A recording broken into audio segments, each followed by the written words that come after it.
Assalamualaikum warahmatullahi wabarakatuh. Perkenalkan, nama saya Dea Nandasartika.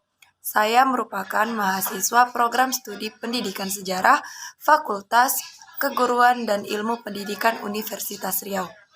Baiklah, pada video kali ini saya akan menjelaskan tentang teori nasionalisme, faktor munculnya nasionalisme, serta nasionalisme yang ada di Indonesia.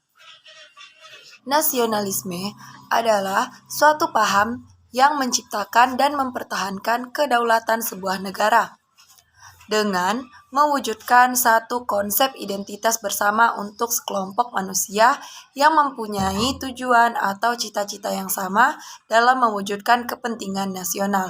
Dan nasionalisme juga merupakan rasa ingin mempertahankan negaranya baik dari internal maupun eksternal.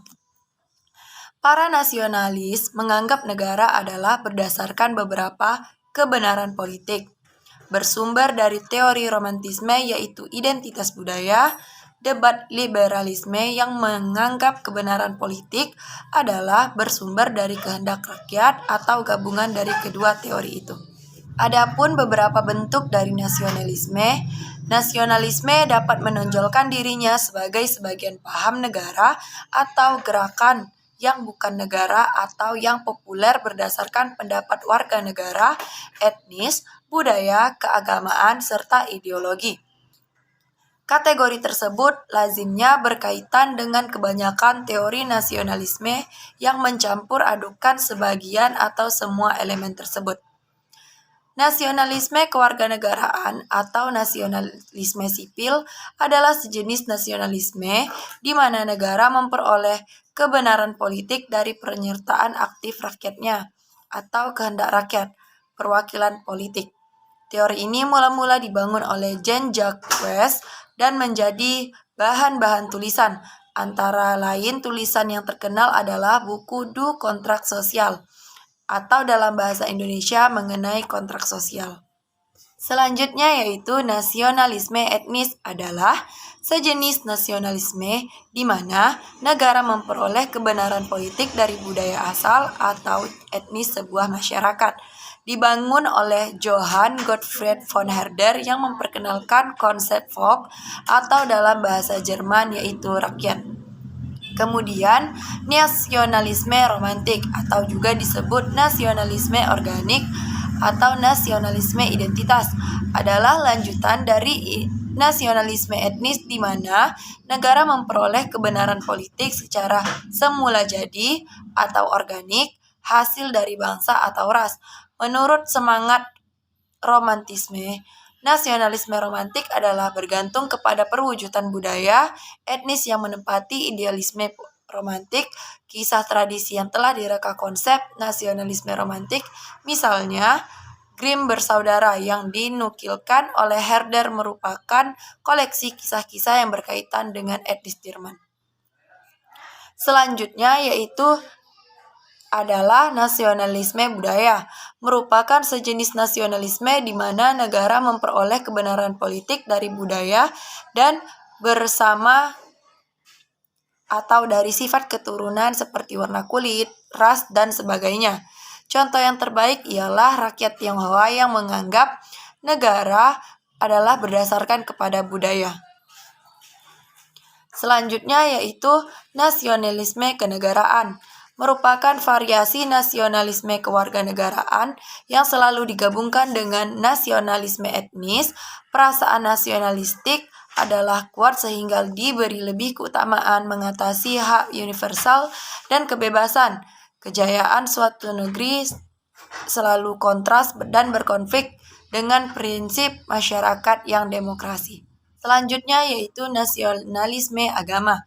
Ialah jenis nasionalisme di mana negara memperoleh legitimasi politik dari persamaan agama.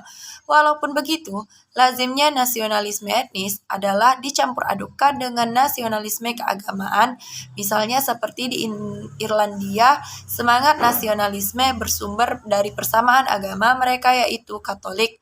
Nasionalisme di India seperti yang diamalkan oleh pengikut Partai BJP yang bersumber dari agama Hindu. Selanjutnya, faktor munculnya rasa nasionalisme atau kebangsaan. Dalam buku Nasionalisme pada tahun 2019 oleh Utama Andri, faktor-faktor pendorong munculnya rasa kebangsaan di Indonesia dipengaruhi oleh dua faktor. Yang pertama yaitu faktor internal dan juga faktor eksternal.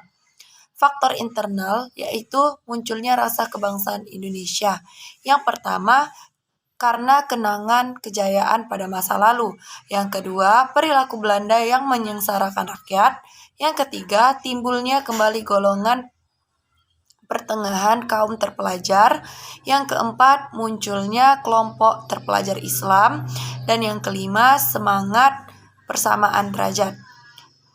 Kemudian, faktor eksternal munculnya rasa kebangsaan Indonesia adalah yang pertama yaitu adanya paham-paham modern dari Eropa seperti liberalisme, humanisme, nasionalisme, dan juga komunisme. Yang kedua, munculnya paham Aufklärung dan kosmopolitanisme. Yang ketiga, terjadinya revolusi Prancis. Yang keempat, reaksi atau agresi yang dilakukan oleh Napoleon Bonaparte. Dan yang terakhir, adanya kemenangan Jepang atas Rusia. Tujuan dari nasionalisme ini yang pertama yaitu menjamin kekuatan dan kemajuan untuk mempertahankan masyarakat nasional melawan musuh dari luar, serta melahirkan semangat rela berkorban. Yang kedua yaitu menghilangkan ekstremisme atau tuntutan yang berlebihan dari warga negara, individu, dan kelompok. Selanjutnya yaitu nasionalisme di Indonesia. Nasionalisme Indonesia adalah ideologi yang muncul pada masa kolonialisme Belanda di Hindia Belanda yang menyerukan kemerdekaan bagi koloni itu dan penyatuannya sebagai negara yang merdeka dan berdaulat bangsa. Masa pembangunan di bawah kekuasaan kolonial itu sering disebut kebangkitan nasional Indonesia. Setelah Indonesia memproklamasikan kemerdekaan pada tahun 1945 dan diakui merdeka dari Belanda setelah tahun 1949, setelah Revolusi Nasional Indonesia, nasionalisme Indonesia bertahan sebagai seperangkat ideologi yang mendukung melanjutkan kemerdekaan dan pembangunan negara yang baru merdeka. Karena sifat Indonesia yang multi-etnis, nasionalisme Indonesia tidak terdiri dari pembelaan terhadap satu kelompok etnis.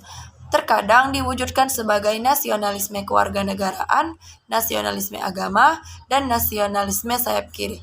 Beberapa bentuk tersebut dicontohkan dalam semboyan Bhinneka Tunggal Ika Indonesia yang berarti berbeda-beda namun tetap satu dalam Jawa kuno, dalam ideologi dasar negara Pancasila atau dalam undang-undang kontemporer yang menjamin keberagaman suku dan agama.